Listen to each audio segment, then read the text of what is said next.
All right. Hi, everyone. Welcome to the 19th Annual Transport Practitioners Meeting. I'm so glad that all of you could join us from around the world. Very exciting conversation today between Glenn, who you know, and Brent Toderian. And I'll hand it over to those two. Thanks. Thank you, Brogan, and hello, everyone.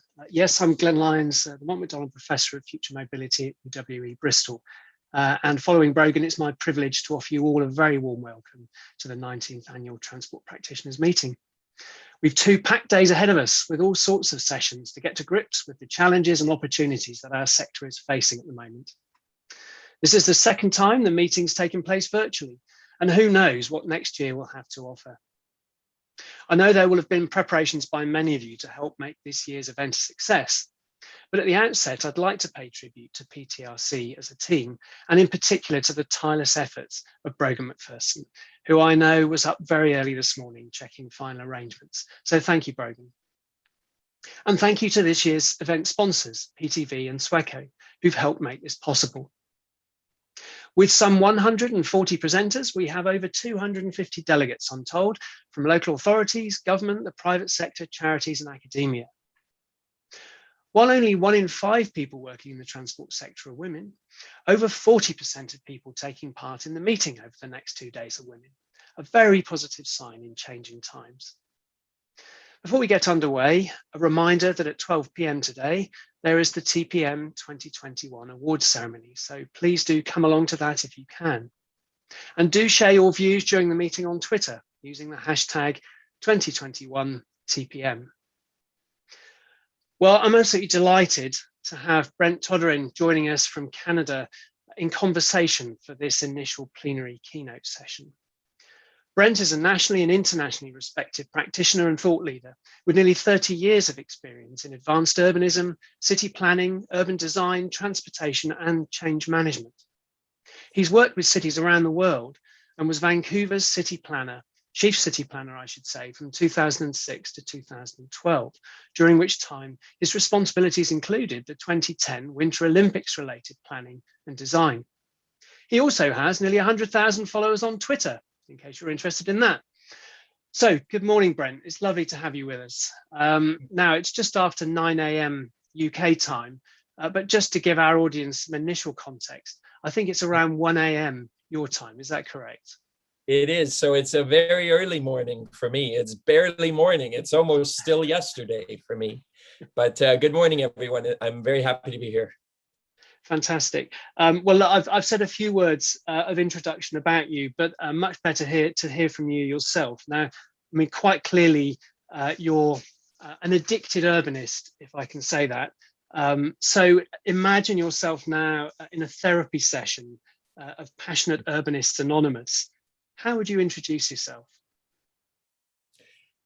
Well, I've never used the word addicted, but I've often used the word obsessed, and so maybe it's a pathology instead of an addiction. But if I were introducing myself, I'd start, "Hello, I'm Brent Toderian, and I'm probably an obsessed city lover." The good news is that I think the passion is warranted. I think the obsession is warranted. I think cities are inherently fascinating and extremely important to just about everything we can talk about these days as a society. All of our big challenges, our crises, our goals, our aspirations, our visions are playing out at least in large part in cities. So, and our cities are getting better at the same time as they're getting worse in some ways, and a lot of this tension is playing out right now in cities. So cities are worthy of our obsession. What I say is we're inherently passionate about our own cities. Just ask anyone what their favorite sports team is relative to the place that they live or the different ways they connect to their city. And chances are people will tell you a love story about their city. And so people are inherently passionate and interested. And yet our professions, the city planning profession, the transportation professions, somehow manage to make our cities mind-numbingly boring in the way that we do our work and the way that we talk to the public and engage with our political leaders and decision makers and the media. We somehow make an inherently interesting thing shockingly boring, and it's like we're trying to put people to sleep. And so part of my obsession is not just to love cities, but to be obsessed with how they can get better, how the discourse, the conversation about cities can get better. And as I often say, that's more about being more persuasive and more effective in how we discuss about our cities than it is new ideas. Because I almost get hives every time I hear that there's a new idea or a new solution about cities, because usually it's stupid and even dangerous, or at minimum distracting from the real solutions. So it's not about new solutions, but it's about being more persuasive and effective in how we get the solutions we know will work actually done in the context of how decision making and power is used in city making. And is there perhaps a link there? Do you think that the real solutions are part of the boredom that we've created as professionals, and actually it's the shiny, exciting things which you and I might say are distractions? We've been seeing in the news recently the latest flight of a flying car. Right. What do you think? Is that what might excite the people in our cities to take note of our profession? Well, the tech bros and the people who think Elon Musk has all the answers to everything in society are going to be distracted by tech solutions. And it's because I think there's many reasons for that. It's the shiny object, it's the new idea, and the media tends to jump on it and immediately writes a headline like, that's the solution, as if there was only one solution anyway, and instead of 1,000 different micro solutions. But the media doesn't do a lot of good in these kinds of conversations, because they amplify the shiny thing because they like clicks and distraction. But I think it's that the things that we actually know will work, it's not that they aren't sexy. They are. We just don't talk about them in a sexy and interesting way. We've allowed them to become kind of staid. We're not good at branding our ideas as professions, packaging our ideas in a way that gets the media's attention. It's another example of, I almost say it's hard. It's hard to make something inherently interesting boring. And yet it's amazing how often we accomplish that as a profession.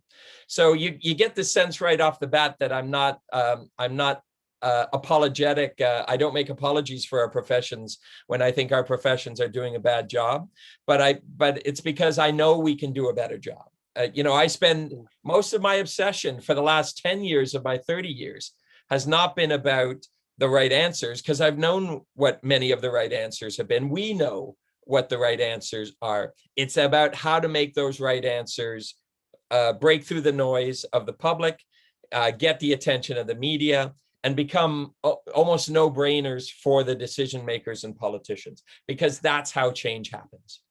So I see in the audience, Dr. Kate Pangborn is asking you what your greatest success and greatest failure was in injecting rational and responsible thinking into urban planning, which I think relates to this issue of how you do that in a way that's exciting. And just to give you a bit of a test case, in the UK, particularly during the pandemic, we've seen a greater introduction of what are called low traffic neighborhoods. And we've seen this beautiful irony where people have come out in their streets to protest with placards against the fact that their streets have been closed to the convenience of the car. They're able to protest because they've now got the freedom to use their streets. So could you give us a sense of how you might rationally and responsibly, but also in an exciting way, persuade some of those protesters that this is heading in a good direction for their livable neighborhood? Well, what I usually talk about is a combination of better data and better storytelling. And we have, when I started my career, data would be used against me almost on a daily basis, usually by engineers. And it would usually be data about how if we do something that I'm talking about, somehow people will die. And there's some statistic that allegedly approves that. But the data wouldn't necessarily be open to the public. It would be a black box that was only controlled by the high priests and priestesses of that information, kind of thing. And what I say now is through Twitter and through doing it in a more interesting way so that mainstream media has picked up on it. The truth of the data is now almost ubiquitous. It's out there, and people like me use it like a cudgel. And what I often say is, now I have better data than any engineer I've ever met, and I can use it more effectively because I'm not boring. And so I get the facts and the math out there. I joke that math was my least favorite subject in school, and now it's my most favorite thing to use effectively. And it can be any of the kind of math. I use a hashtag in Twitter called #CityMakingMath, #CityMakingMath. So if you're on Twitter, you can look it up. But anytime I see a stat about how bike lanes are actually better for business than the parking that they replace, for example, or every kilometer cycled or walked actually saves the public money. And there's great stats coming out of the UK about the amount of billions of dollars that it's saved on the UK healthcare system when you invest $1 into walking, biking, or public transport in infrastructure. All of that is math. But all of that is data. It's scientific. It's got weight. It's got impact. And it's the kind of the numbers that the forces that were working against progressive city making used to use against us. Now we can use them. And if we understand social media and mainstream media better, we can use them more effectively. So probably my greatest success is effectively weaponizing for the forces of good the primary tool that used to be used against me in telling me the answer no, why anything that I was talking about in my young city planning days, why they just couldn't work, right? And so you combine that with great storytelling, where you can actually tell a story, which I'm doing right now. I'm telling stories about what it was like when I was young in my career, to be able to humanize the information and get it out there, and people can relate to that, because you have to make it relatable to people's ordinary lives. And so bringing on board a natural inclination for storytelling, combining it with great data, that's what I find, and packaging it in a kind of a branding where you've basically taken the best techniques of the car companies and how they do car commercials, for example, and you use that to basically brand your ideas, repeat in the same way that the car companies or the oil companies do. And then you can start to break through the noise. The beauty is we know how to be more persuasive, because all we have to do is pay attention to the people who've been more persuasive than we've been for most of my career, and learn from that. So you learn from marketing, you learn from branding, you learn from data collection and data use and storytelling, etc.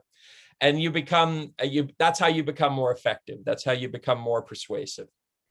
But I guess effectiveness there's an absolute measure, but there's also a relative measure of effectiveness. So if we see ourselves as the good guys getting better at playing the same game as the bad guys, aren't the bad guys getting better as well at the same time? I mean, what we've seen recently, of course, is very much the suggestion that the auto industry, having been the demon of the piece and being part of the problem, is now coming over the horizon in its shiny armor as part of the solution to the decarbonisation challenge, and making our cities more breathable and allowing us to continue to thrive.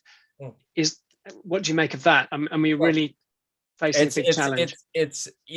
I was asked to do work for the Ford Foundation a number of years ago, other car companies or related companies, because they were very interested in starting to transition to mobility as a product, trips as a product, the future of cars, what kind of cars, but what are the alternatives to cars? Because they were recognizing the peak car had already happened and they wanted longevity for their companies.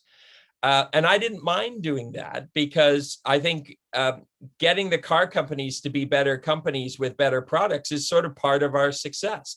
But let's be really clear. The answer will never be better cars, never.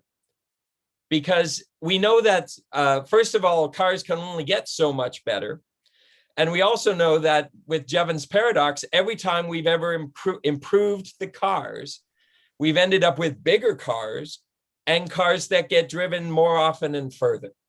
That's the paradox. Every time we've made a car greener, we've erased the environmental benefits of that improved technology because people then feel the permission to drive more and further.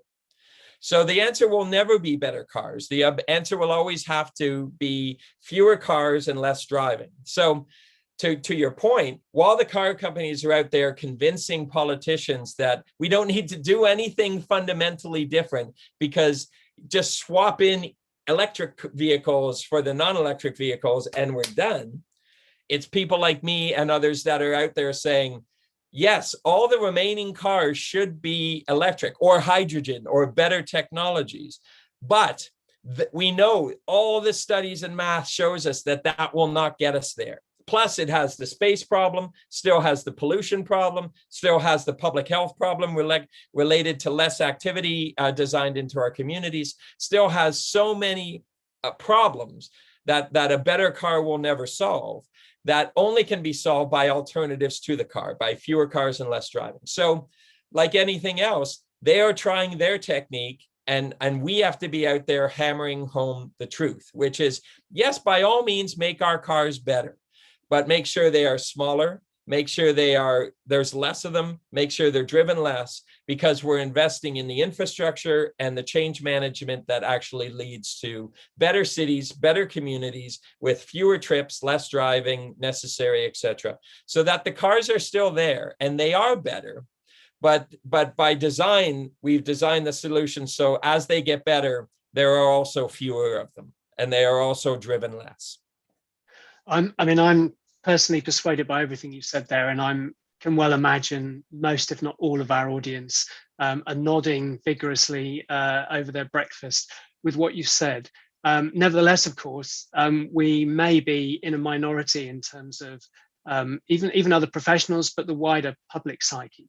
And probably like others in the call this morning, you wake up in the morning and if you are drawn to looking at your Twitter feed, I think the phrase doomers and deniers is the way that people are dividing out at the moment. It's very easy to look past that rational thinking and see a world which just isn't listening, and we're just not seeing the change happening. So coming to the question, which I think you may not necessarily like, the choice between being an optimist or pessimist, but with all the knowledge you have and the experience you've had around the world with cities, do you look forwards, particularly over the next 5 to 10 years, with real optimism that change is happening, perhaps on the back of the pandemic? Or are you realistic enough, perhaps, to have a sense of deep pessimism in your bones? Well, I'm not pessimistic, but I'm also not optimistic. What I am is determined. Anytime, the most common question I've got asked during the pandemic in the media that I do is either, are you optimistic or are you hopeful? Like I'm sitting in my home saying, boy, I hope it turns out well. I'm a city planner. By definition, that means I'm not waiting around and seeing if it all turns out okay. My whole psyche and wiring is about interacting and getting involved, not as an activist, but as a professional, as a practitioner, to make sure it gets better. Because what I am sure of is if we aren't determined and more effective than we have been, things will not turn out well. They will not, because the forces of the status quo or even getting worse are strong. And if we're not at least equally strong or stronger, things will get worse. So I'm not optimistic. What I am is determined. And I don't know if the combined efforts of all of us who are determined will win the day or not. But I'm not allowing myself to waste any time worrying about that. I'm just determined to do everything I can. And that was true before I had my 2 young kids. I'm 50, almost 52 years old. I had my kids late. I have a 6-year-old and a 3-year-old. And I always said, I don't have to have kids in order to worry about kids and grandkids and the future of our species, let alone the future of our planet. But it's definitely true that since I have had kids late in life, my already obsessive resolve to do everything I can has probably quadrupled. Someone asked what was my greatest success. My greatest success are my 2 kids. But my responsibility is to feel like I can look them in the eye at some point and say, I did everything I could to stop it, and really mean it. And so, that has to be done. I'm not an activist. I'm not outside the system. I work within the system. So that's going to be different. But as you can tell, I am candid. I am blunt. I don't mind calling BS if necessary. And I believe practitioners, we can do that within the system. There's a belief out there that says, no, if we're in the system, we have to act professionally, keep ourselves in that professional box. I am outspoken. I am blunt. I tell the truth. My job has always been to speak truth to power. And be more persuasive in persuading them to do better, make it hard for them to do the wrong things. And all of that is within the box of professionalism. So if you're telling yourself you can't do that as a practitioner, that's not right. You can. And as a matter of fact, you need to. We all need to. So I think that this point I'm particularly taken with, and I know when we spoke before in our preparation for today, I was sharing with you my own personal sense of increasing exasperation and the temptation to almost stray outside the system with my sheer fury at the inability to see the change that we need. And you used a lovely phrase, which was a need to be strategic with impatience. So particularly bearing in mind, I guess the breadth of ages and background experience and indeed other makeup of our audience, what would you say in terms of how determined and how vocal can we be about our determination without finding ourselves outside the system looking in? Yeah, well, again, there's this feeling that we're going to be called an activist instead of called a professional if we show some passion towards the right answer. We are not neutral. We're not, waiting to be told what the right answer is. We're the professionals, we're the experts whose job it is to educate the decision makers and the general public and the media on what works and doesn't work. And this idea that we have to keep ourselves calm, or else lest we be painted with the name activist or something like that. I don't buy that. I bought it when I was young because I didn't know any better. And I believed the narrative that said, if you go a little too far, people won't take you seriously. Well, people take me seriously. And what I've found is that actually the more truth I tell, the more decision makers take me seriously. So, you just have to make sure you don't show up at City Hall with a big no placard and act like an actual activist. You should still be a professional, but you can be an outspoken professional.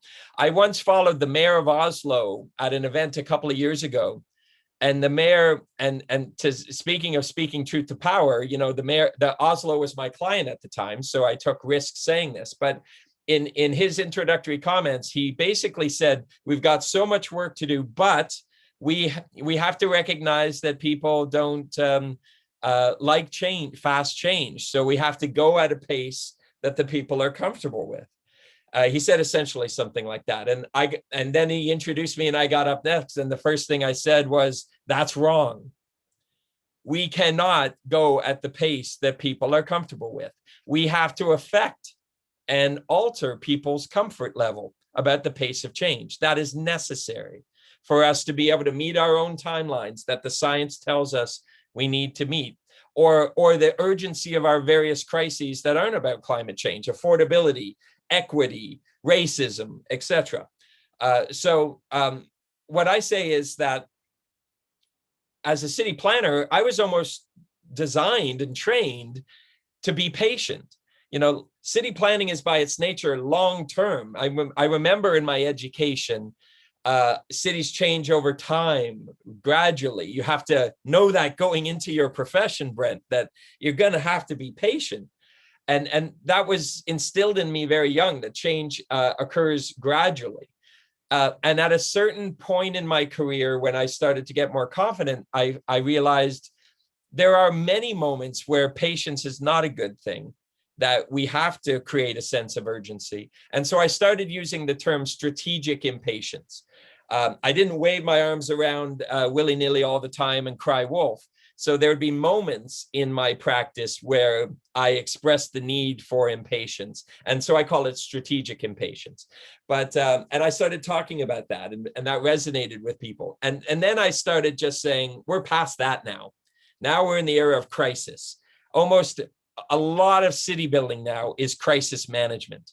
And I actually had a friend who had a degree in crisis management, where their job was to work for FEMA or organizations that go in a crisis. And I saw how they acted, how they behaved, how that whole thought process worked when you were in crisis management. And so crisis became the term. And I talk about the 5 crises of city making that I talked about for the full year before the pandemic, and how we need to make sure we're addressing all 5 of them. And then in the context of the pandemic, I talked about the fact that we can't react to the pandemic in a way that make our 5 crises, the 5 pre-existing conditions that our cities faced, worse, because we reacted in the wrong way to the fear that we all felt in the pandemic. Because we could make the next pandemic or the many more pandemics even worse, because of course more pandemics is one of many actual results of climate change. So we can dig ourselves in our hole much deeper. So this whole conversation about professionalism for those of us who are practitioners and professionals, and how we treat this sense of urgency and crisis is critical. In 2019, the year before the pandemic, I called it the year of the climate change, climate emergency declarations, because I personally was working with many municipalities in the declaring of a climate emergency and the writing of the response that said, here's how we're going to do things differently because this is an emergency. And we act differently in an emergency. If you're not acting differently in an emergency, you don't know what the word emergency means. So that was 2019. Then we went into the pandemic. We can't forget. Now we, and all the way through the pandemic, I was saying we have to connect the dots between those things. We're still responding to the climate emergency. We're still addressing the climate emergency, but we have to do it in the context of the pandemic and make sure we're not slipping deeper in the wrong direction. So all of that is our practice now. That's not a fringe of our practice. That is our practice. If you're not treating everything we're doing in city making right now as an emergency right now, you've lost the narrative. You're not paying attention. So, I mean, just listening to you, certainly for me, you know, it's inspiring, and it feels in a sense like a call to arms. But I'm going to draw in a comment from Emily Walsh in the audience. In one sense, it takes us back to an earlier part of the conversation about data, but bear with me, because I want to come actually back to the makeup of the profession and indeed the city dweller population. And then Emily was focusing upon whether the lack of data about pedestrian routing and volumes contributes to their invisibility. But you may be aware, as I am, of a fantastic book. I think it's fantastic. I read recently, called Invisible Women, which basically reminded us that just in appalling ways, we've allowed society to be designed treating women as invisible. And our profession, as I mentioned at the beginning, you know, transport sector, 20% women, 80% men, probably worse going back. And of course, you and I are sat here as mid-career white males, able perhaps to feel very confident about our positioning in the sector and expressing our views, speaking some truth to power. But I just wonder what your sense is of the problem of white male privilege in the sector, and what views or advice you would offer to those who aren't white and male and feeling as privileged in terms of the part they can play in bringing about this change, and the confidence they can have to speak truth to power, perhaps at an earlier stage in their career where they don't have the accomplishments behind them that you now have in the way you're able to express that passion. Well, as I've said, and in my storytelling, my approach has changed over my 30 years. If I had started off my career taking the approach that I take now, my career probably wouldn't have lasted very long. I would have ended up in some type of activism. But what I did all the way through is, I'll say this, if I had followed the advice that I got at every stage in my career about how I should behave, mostly from white males who were telling me, how I should behave in this context, I wouldn't have the career I have. I wouldn't have the freedom that I have. I almost always, there's a lot of my career path that has been about ignoring the advice. No, not ignoring. That's a terrible word. I always thought about it, but then I always thought about how part of it might be right and part of it might be wrong. And as an example, when I moved from the private sector to the public sector around the age of 30, I had people telling me, well, you're in the public sector now. You may be used to being a consultant where you could speak candidly to mayors and all this, but you can't do that anymore, Brent. You're in the public sector now. And this is how public sector professionals behave. And if you don't behave that way, you'll get fired. And that was originally in the city of Calgary, Canada, where I spent my first 6 years as a municipal planner. And of course, I didn't do that. I behaved almost entirely like I did as a consultant. And I was promoted faster than anyone had, I think, in the history of that planning department. But as I frequently say, there's a smart way to do that and a wrong way to do that. And I have seen people get fired for trying to do that. So there is a way to do it while still staying within your bumpers of professionalism. But when it comes to me being a white male, of course, that's had an effect. There's also, though, economic, and there's also, issues of disabilities. There's other kinds of ways that you can be excluded, First Nations, etc. There's all sorts of ways that we keep people out of the conversation and out of the power system in city building, for example. And so I don't neuter my own involvement because I want other voices to have the position to affect their own kinds of change. Because I say it's not a zero-sum game. I don't have to be quiet so other people can speak. I can say that we all speak, and when I'm listening to other people and trying my best to amplify their voices and their points in whatever way I can, then that's how I can help support the idea that all of us need to speak up more. And that doesn't mean aren't moments, as you can tell in a context like this, I have no problem talking. And that doesn't mean there aren't moments where, the best thing I can do is stay quiet and listen. And I have friends that educate me constantly on things because I listen carefully to their point of view, their lived experience, etc. What I find interesting about the evolution of the professions, most of my bosses in city planning have been women. I routinely now can be on Zoom calls where I'm the only male. That's in city planning, though. That's not in architecture, and it's not in engineering, and it's not in transportation generally. City planning, that umbrella discipline, has come a long way in gender balance, where it almost feels like it's well past gender balance. Most of the chief planners I work for as a consultant are women, but often everyone is white. And that is still where the obvious disparity still is. So I think that's something we all have to constantly be aware of. Not just welcoming. Welcoming is the wrong word. Everyone has a right and a benefit to being part of the conversation, but not just part of the conversation, part of the decision making, part of the power structure. And I say economic, by the way, because I grew up in a family that was very poor. I was white and I was male, but we were poor. And so there was a way we lived below the poverty line. And so there's different ways that you can be held back. And I think about all the ways that my family situation growing up held me back. But I also am constantly aware of the fact that I was probably able to break out of that, at least in part because I was male and white. So that's a constant conversation that we should be having in our professions about, first of all, for many, many reasons of equity and fairness, but also because it's going to result in better cities. It's going to result in better cities for everyone because that's the way that cities are. Cities are inherently diverse. And if they're all being planned by white males, we're not going to do a good job. Okay, so as you said earlier, you've received a lot of advice in your career, and you're very careful to point out it's not about ignoring the advice, but weighing up the advice.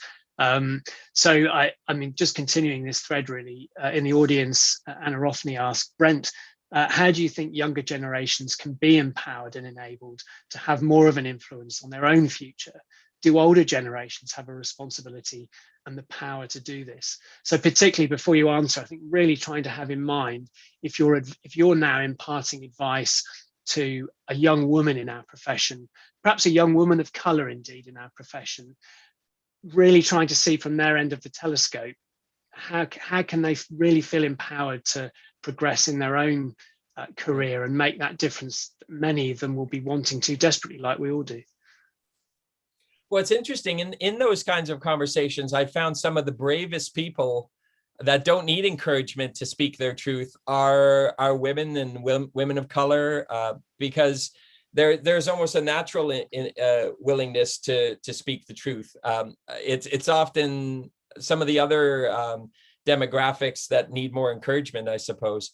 But I've been just as inspired by young people as I do inspiring. And when I give advice, it's never a one-way street. It's always a conversation, because if I don't understand their lived experience, I might give bad advice, and then they just will ignore me like I used to ignore people.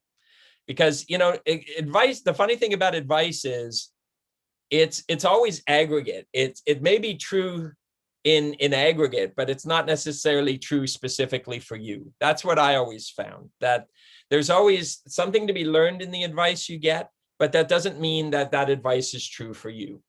And it wasn't necessarily, and you know, I can be flippant and say that the most important decisions I've ever made in my career is when I ignored advice, but that's wrong, because A, I didn't ignore it, and B, that doesn't factor in all the times I did take good advice. You know, so it's being discerning with your advice, both giving and taking, that I think can be key. But what I found is that the key advice that I didn't follow was the advice to be quiet, the advice to not rock the boat, the advice to write in a way and speak in a way that was very professional, because if you didn't, you would lose your credibility. The advice to not tell the truth to a politician because the politician doesn't want to hear that, and they'll just be mad at you for telling them the truth. You know, most of the times when I can think of the moments in my career where I could have gone on path A or path B, I ended up going on the path that I wanted to go in, and I'm glad I went in, because in a moment where I could have stayed quiet or said something that I really thought, I spoke. And that's usually, like, right all the way back, I can still think of moments just a couple of years in my career where I was asked my opinion, and I thought, should I really give it? Because my opinion is the opposite to what all the much older and more experienced professionals just gave my boss. And I might look really stupid by saying, I think that's wrong. And I'm picturing a moment in my mind right now where I did that, where I thought, if I answer the question honestly, this could hurt me keeping my job. And I decided to do it. What the heck? I'm going to tell them what I think. And I ended up getting job extended based on my answer, because I don't even know if he thought it was right, but he liked the guy I was working for at the time, liked that I spoke my mind, right? So almost all the advice I give to young people are about being brave in that moment where it's really scary to say what you want to say, and you can easily talk yourself out of it. But my advice is always to do it. But that doesn't mean you don't have to do it right, if you know what I mean. You know, there's still, you still have to do it in a thoughtful way, not in an arrogant way, not in an ego-based way.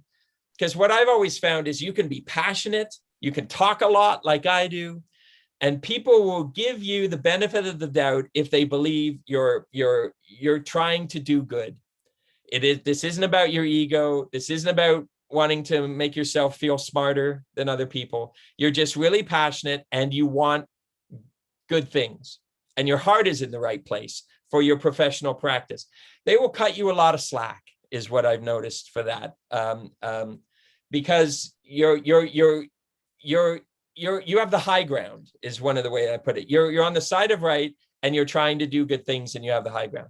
They'll cut you some slack, but that doesn't mean you don't have to do it carefully and well. Because, you know, the other part of it is I've seen young people do it badly, and I've seen young people get fired for speaking out in a way that wasn't professional, that wasn't that was wrong-headed in the moment, that didn't think, is this the right moment to do it, versus doing it, in a different room with a different context. There's all sorts of ways you can do this wrong, and you got to have a good spider sense about that. You got to be thinking, even if I do want to speak the truth, speak truth to power, is this the right moment? And what are the words I should use to be most effective?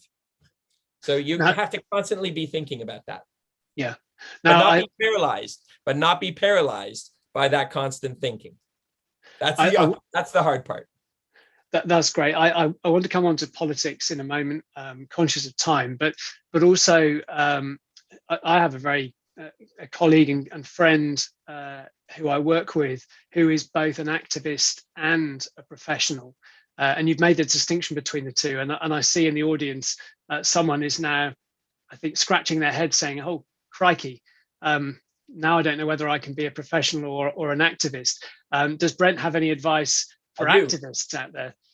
Well, I'm a stickler for language, and not everybody is. So you don't have to take what I say right now as being the truth. But this is the way I look at it. The way I look at it is you can't be an activist and a professional at the same time, by my definition of activist. But what you can be is an advocate. I once won an award here in Canada for advocacy in planning. And I when I accepted the award, I said, I really like, and I'm really happy that this award has the word advocacy in it, because I believe as professionals, we are advocates. We are advocates for better outcomes, better cities, better communities for people. We're not neutral about that. We are, if you're not an advocate for that, you're not just dispassionately putting out choices and letting decision makers make a decision. You are advocates for the better answer, passionate advocates. But what I picture when I picture activists is people that are consciously choosing to work outside the system, because that gives them complete latitude, complete freedom, etc. Because now they can criticize in a way that is unfettered. I am, even as outspoken as I am still fettered somewhat by the fact that I want to work within the system. So I am not an activist when it comes to city building, but I am an unapologetic advocate, if you can accept the distinction of those two words. I think that's really helpful, Brent. And I'm with you in terms of the importance of subtle distinctions sometimes, but important ones between words. So for me, I think I'm going away from that part of the conversation with a sense that we might welcome a revolution of advocacy in front of us in order to get the change that we're needing. I still have very august, learned city planners here in Canada that tell me I'm not neutral enough. That don't they understand that our profession is inherently neutral? We put out options and choices and let decision makers make informed decisions. And our job is to just put out those options. And I vehemently disagree with that. that idea that what I say is good planning, good outcomes, the climate emergency, the public health emergency, the affordability emergency, the equity and racism emergency. You can't be neutral on any of those things. There is a right answer, or a better answer, or a worse answer. Right answer is probably too absolute. There are better answers and worse answers, and you can't be neutral about those. So that, I think, brings us probably to the last part of our conversation, which I want to move to politics. And I'll perhaps start by saying, who would want to be a politician right now? Maybe some would, because they really are the ones who have a chance to make a difference. But as we were discussing just before the session, last week, some of you in the audience will have seen this too, Greta Thunberg delivered one of her amazing speeches to the political class. And she referred to how she was observing the politicians around the world acting on climate change. But she went on to make very clear what she meant was they were doing a great performance in their roles on stage, doing just that, acting, with no substance in the real world. And what really took me was that she used air quotes when she referred to them building back better.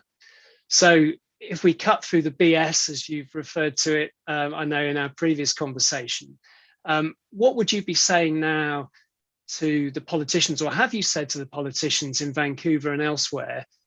They're in a very difficult position, we know that, but they have to be the champions of the change that's needed in our urban environments. So what advice can you give to them that you really think they could act upon? Well, politicians, I'm not a politician. It's been suggested to me that I should run for various offices, and I say, good God, no. I've worked with politicians for 30 years. I would never want to be one.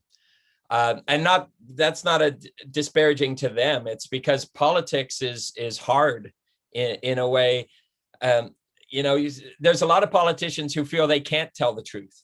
Now, I don't agree with that. I think they should. But politics is the hardest part of city building is politics, period, full stop. If it weren't for politics, city building would be easy. What I say is it's our job to help politicians be successful in doing the right thing, because they often feel that to tell the truth or to make the hard decision when it's unpopular is really hard. It might cost them their job.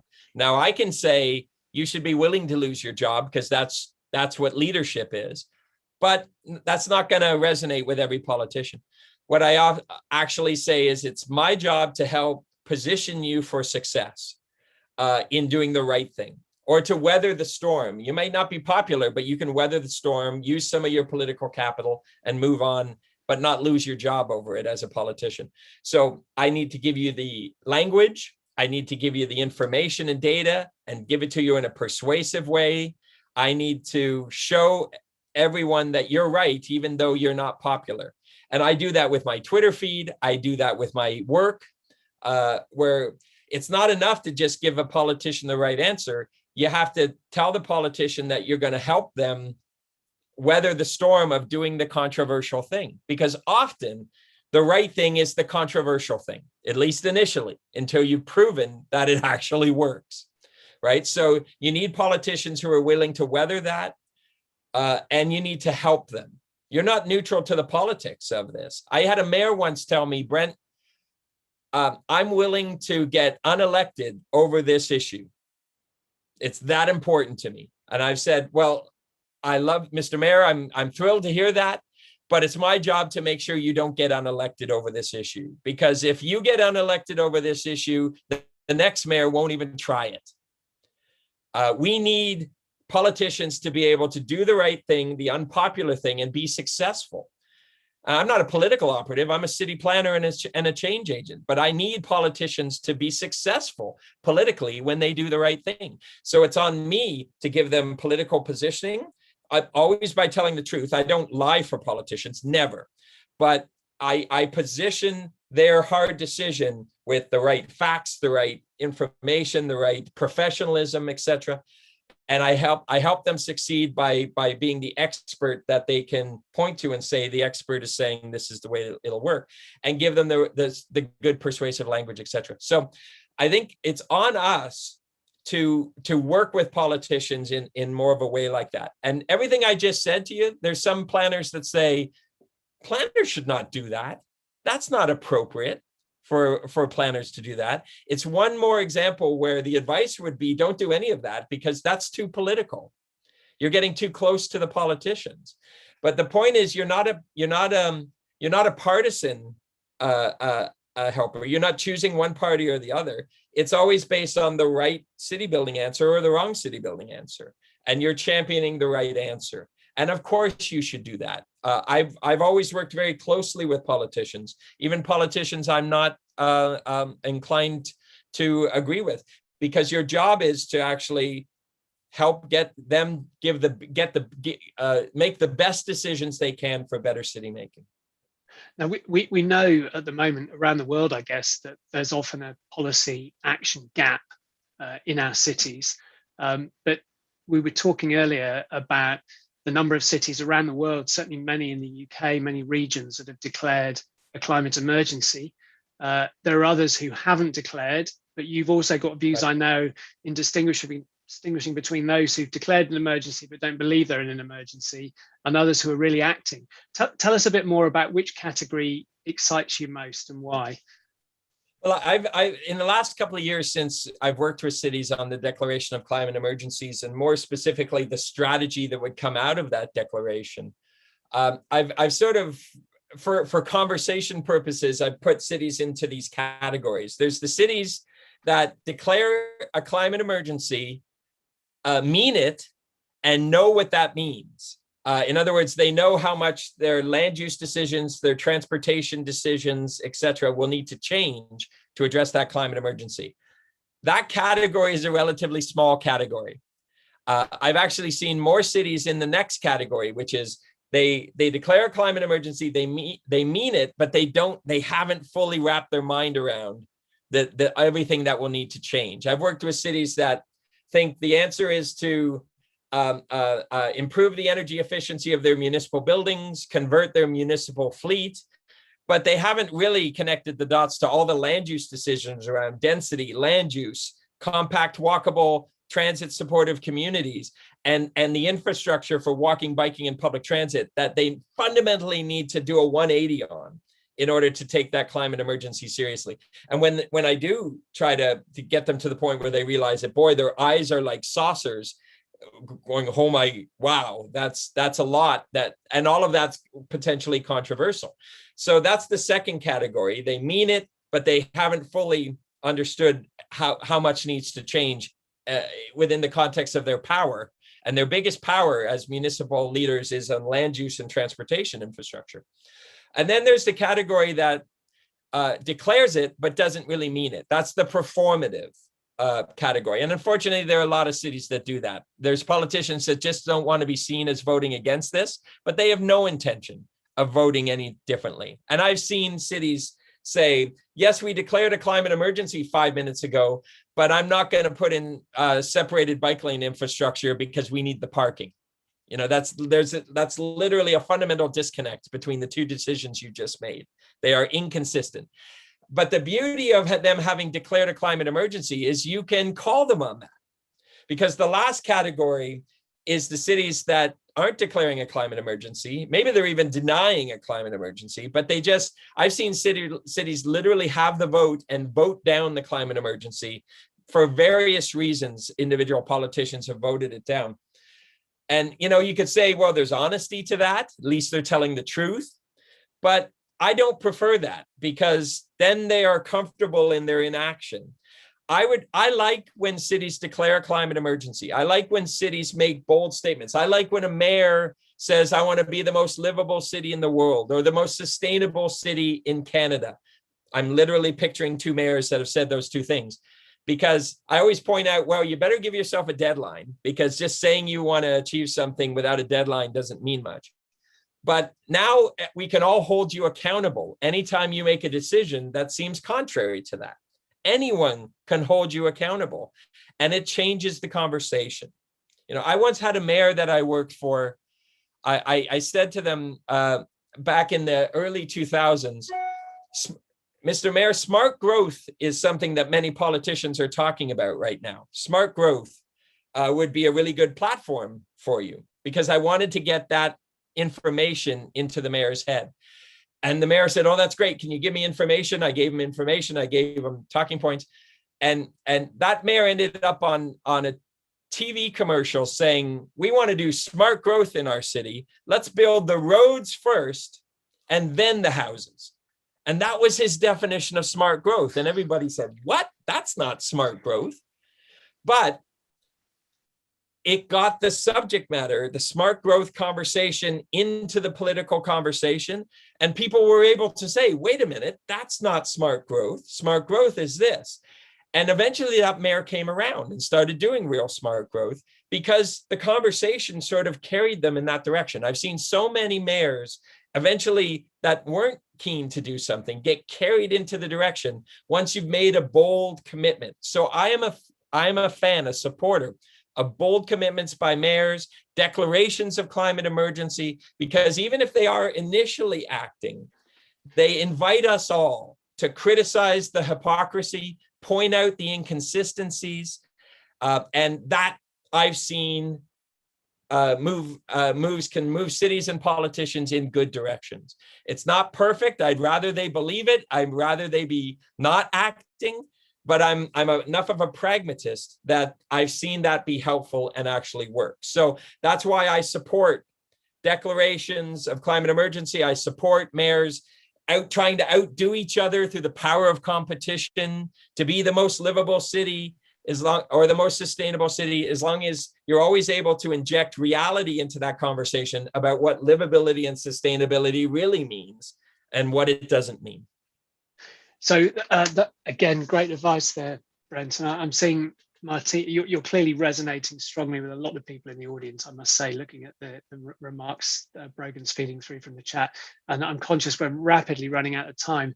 But Martina is very clear that we can't be neutral anymore in looking at the future ahead of us as professionals.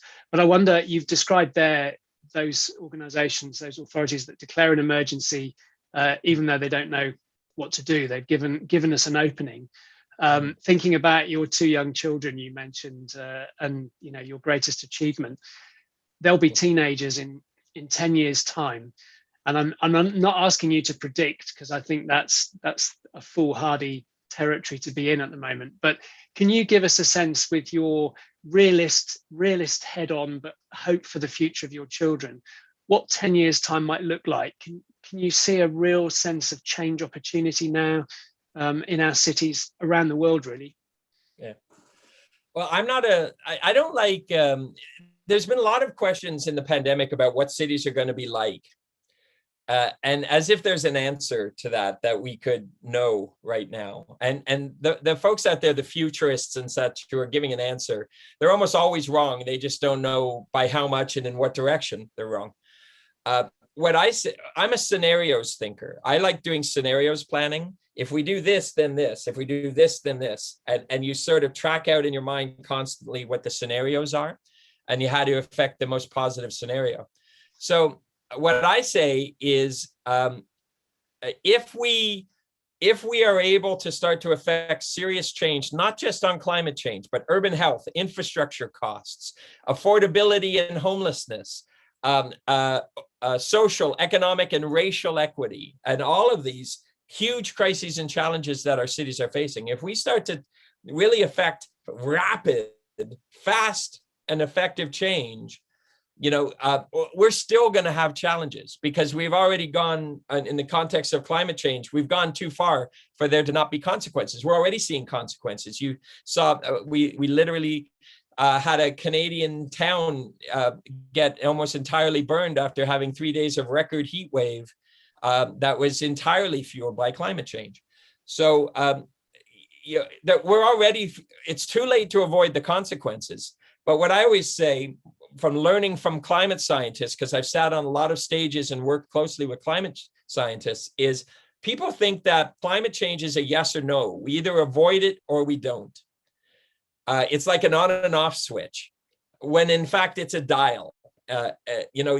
the longer we don't take action, the more you turn the dial and the worse things are going to be. And it's not a dial like that, it's a dial like that, right?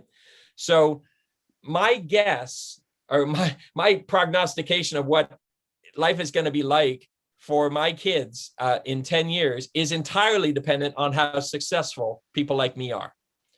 And it's how much we can keep that dial from turning. Because there's already going to be consequences that they will have a legitimate right to blame us for not taking enough action, not going far enough, fast enough. But, you know, whether their life is harder or awful or over will depend on how far that dial turns and how little or more action we take. Because those are all scenarios, you know, if there's at least, I can think of 20 different scenarios. So that's why it's impossible for me to guess. And it would also be stupid for me to guess, because I am a planner. I'm not a reactor, and I'm not a guesser.